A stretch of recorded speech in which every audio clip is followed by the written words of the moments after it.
माननीय सांसद लोकसभा हाजीपुर आदरणीय श्री चिराग पासवान जी, आपको सर इस कार्यक्रम में आपको इस कार्यक्रम में मुख्य अतिथि के रूप में और आज आपसे व्यक्तिगत रूप से मिलकर तो मेरी बात की शुरुआत एक्चुअली हाजीपुर दिमाग में आपके स्वर्गीय पिताजी के आप भविष्यवाणी कर रहे थे। ऐसी कोई इच्छाएं हैं तो मेरी बहुत सारी शुभकामनाएं, पूरे हमारे सदन की तरफ से बहुत सारी शुभकामनाएं। आदरणीय सांसद महोदय को एक चीज और भी बताना चाहूंगा, आगे जो अतिथिगण मेरे मंचस्थ हैं उनके साथ में मेरे हिसाब से ये भी एक सौभाग्य की बात है, जिस भी क्षेत्र को आप बिलोंग करते हैं तो संभवतः आप सबसे हैंडसम सांसद भी हैं सर।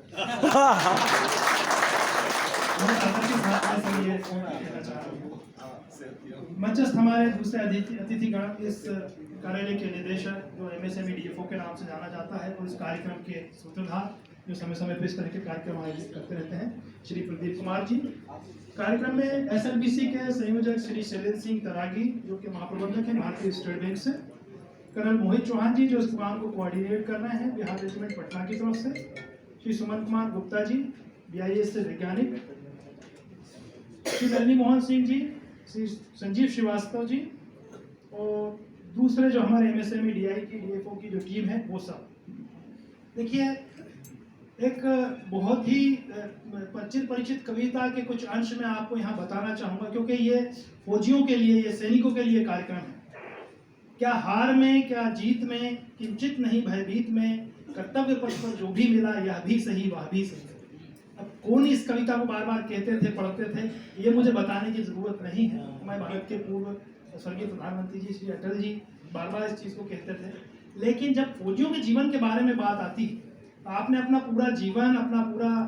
यौवन जवानी जिसको बोलते हैं, और देश के नाम, देश की सेवा के लिए, रक्षा के लिए आपने दिया। और उसके बाद में भी यदि अगर अब आप उद्यमिता का रास्ता अपना रहे हैं, स्वरोजगार का रास्ता आप अपना रहे हैं, तो ये बहुत बड़ा कंट्रीब्यूशन है। जो कुछ भी आप देखिए, अगर रिप्लेस करिएगा, आज कहते हैं कि सिंगल यूज प्लास्टिक को हटा देना चाहिए,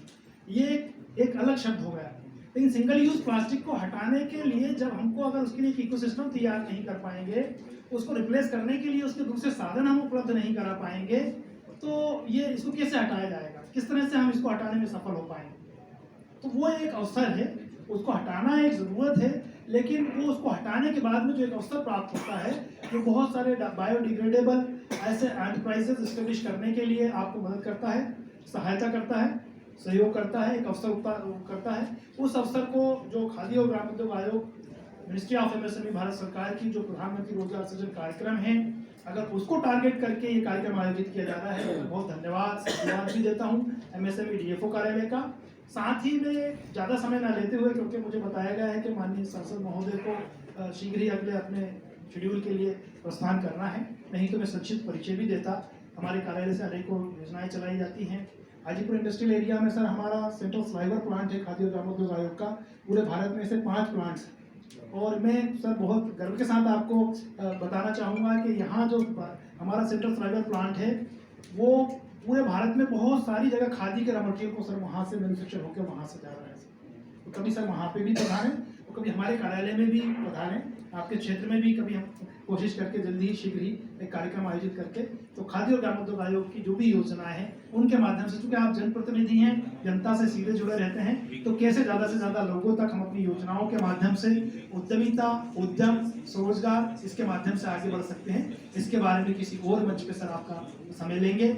फौजी भाइयों को, आप सब लोगों को, यदि अगर आप ये समान ग्रुप है तो पहले भी एक कार्यक्रम में हम संबोधित कर चुके हैं, लेकिन मेरा यहाँ यही कहना है, इसी के साथ मैं अपनी बात को विराम दूंगा कि आप न केवल अपने जो वर्तमान आपका करियर है रिटायरमेंट से पहले उस पर गौरवान्वित हो सकते हैं, बल्कि आप गौरवान्वित इस पे भी होइए कि इसके बाद जो उद्यम स्थापना आप करेंगे तो बहुत सारा इनडायरेक्ट एम्प्लॉयमेंट जनरेट जब करेंगे तो इस देश की तब भी आप सेवा करेंगे, बहुत सारे बेरोजगार हाथों को आप रोजगार उपलब्ध कराएंगे। जब आपका अगर वो उद्यम आगे बढ़ेगा, फलेगा, फूलेगा और किसी भी तरह का GST या किसी दूसरे तरह के डायरेक्ट इनडायरेक्ट टैक्सेस आप जब पे करेंगे, तब भी देश को आप कंट्रीब्यूट करेंगे। तो आप अभी भी अपने करियर के ऊपर गौरवान्वित होइए, और यदि आपने एक उद्यमी बनने के लिए एक अपने सेवानिवृत्ति के बाद में उद्यम का रास्ता चुना है, उस पर भी आप निश्चित ही गौरवान्वित हो सकते हैं। निश्चित ही इसमें बैंक का प्रतिनिधित्व कर रहे हैं महाप्रबंधक SLBC, उनका बैंक का भी बड़ा अहम रोल होता है, उनका सहयोग हमें हमेशा मिलता रहता है, आगे भी मिलता रहेगा। इस कार्यक्रम में एक दिन अलग से आके आपका एक सेशन में खुद भी लेना चाहूँगा। आयोजकों से मैं यहाँ आग्रह करूँगा ताकि विस्तार से हम हमारी योजनाओं के बारे में बता सकें। साथ ही यहीं पे एक कैंप हम ऑर्गेनाइज कर देंगे तो उसी में आप लोग आवेदन भी कर पाएंगे। तो इसी के साथ में मैं अपनी वाणी को विराम देता हूँ दुष्यंत कुमार जी के एक छोटे से शेर के साथ, क्योंकि आप अब जब अभी तक अलग काम करते थे, अब उद्यम का रास्ता कुछ अलग करना है। हो सकता है कुछ कठिन लगे, तो कौन कहता है कि आसमान में सुराख नहीं हो सकता, एक पत्थर तो तबीयत से उछाल हो जाता, वही हौसला ये ऐसा हौसला फौजी में ही हो सकता है। इन बातों के साथ बहुत सारी शुभकामनाएं हमारे सभी और आयोजकों का धन्यवाद।